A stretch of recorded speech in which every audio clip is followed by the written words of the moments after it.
আসসালামু আলাইকুম ভয়েসের পক্ষ থেকে আপনাদের স্বাগত জানাচ্ছি। এখনকার যে সংবাদটি সেটি হচ্ছে ব্রিটেনে নতুন বাড়ি যারা ক্রয় করতে চান বা আ পুরাতন বাড়ি, ছোট বাড়ি থেকে বড় বাড়িতে যেতে চান তাদের জন্য আ মর্টগেজ রুলে বেশ কিছু পরিবর্তন আনার পরিকল্পনা নিচ্ছে সরকার। বিশেষ করে ব্রিটেনের অর্থনীতিকে ২০০৮ সালের পর আরো চাঙ্গা করতে এই উদ্যোগ নিচ্ছে বলে আ সরকারের বিভিন্ন সূত্রে দাবি করছে এবং সেটি বিভিন্ন পত্র-পত্রিকায় এসেছে।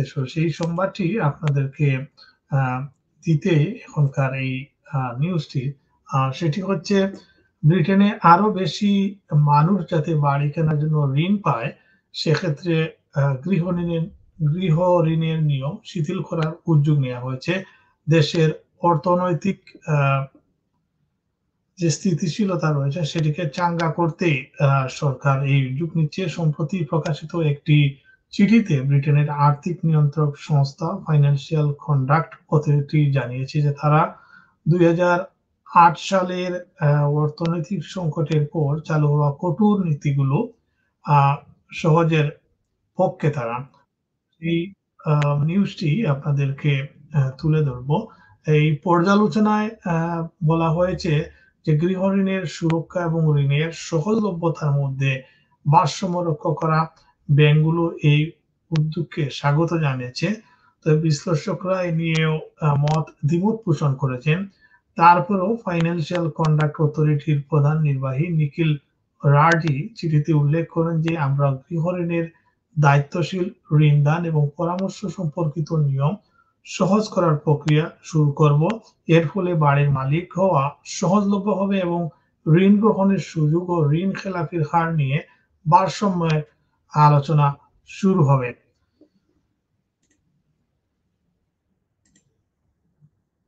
আ ফাইন্যান্সিয়াল কন্ডাক্ট অথরিটি অ্যা আ ইউকে ফাইন্যান্সের মর্টগেজ পরিচালক আ চার্লস রু বলেছেন যে ঋণ গ্রহণের নিয়ম পর্যালোচনা করার ফলে শুধু ১ম বার বাড়ি কেনার ক্রেতারা নয়, যারা বড় বাড়িতে যেতে চান আম তারাও উপকৃত হবেন। আ বিশ্লেষক আ বিশ্লেষক রিচার্ড ডনেল বলেছেন যে বর্তমান নিয়মগুলো অনেক ক্ষেত্রে অতিরিক্ত কঠোর হতে পারে।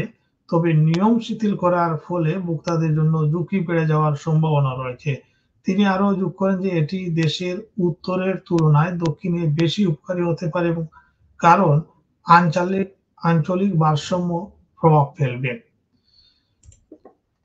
ফাইন্যান্সিয়াল মানে এফসিআর চিঠিতে আরো উল্লেখ করা হয়েছে যে ইন্স্যুরেন্স ক্লেইমের ক্ষেত্রে বিলম্ব কমাতে ইলেকট্রনিক ডেথ ভেরিফিকেশন গ্রহণ বাধ্যতামূলক করার বিষয়েও আলোচনা চলছে। নতুন নিয়মগুলো যদি গৃহীত হয় অর্থনৈতিক ব্যয় বাড়াতে সহায়ক হতে পারে। তবে এটি মূল্যস্ফীতি বাড়ানোর ঝুঁকিও তৈরি করতে পারে। নতুনের আগে এটি পর্যালোচনা পরামর্শ প্রক্রিয়ার মধ্য দিয়ে যাবে। তাই এগুলো শীঘ্রই কার্যকর আ হবে না। আ ভিউয়ার্স এই ছিল আ মর্টগেজ সংক্রান্ত অর্থাৎ নতুন বাড়ি ঘর ক্রয় সংক্রান্ত সরকারের পরিকল্পনা কি হতে যাচ্ছে সে বিষয়ে আ বিশেষজ্ঞরা তাদের মতামত তুলে ধরেছেন। তবে সরকার যদি এই প্রস্তাবটি পাস হয় তাহলে নতুন যারা বাড়িঘর ক্রয় করতে চান বা পুরাতন বাড়ি থেকে নতুন বাড়িতে যেতে চান তাদের জন্য উপকারী হবে বলে মনে করছেন অনেকে। ধন্যবাদ সবাইকে।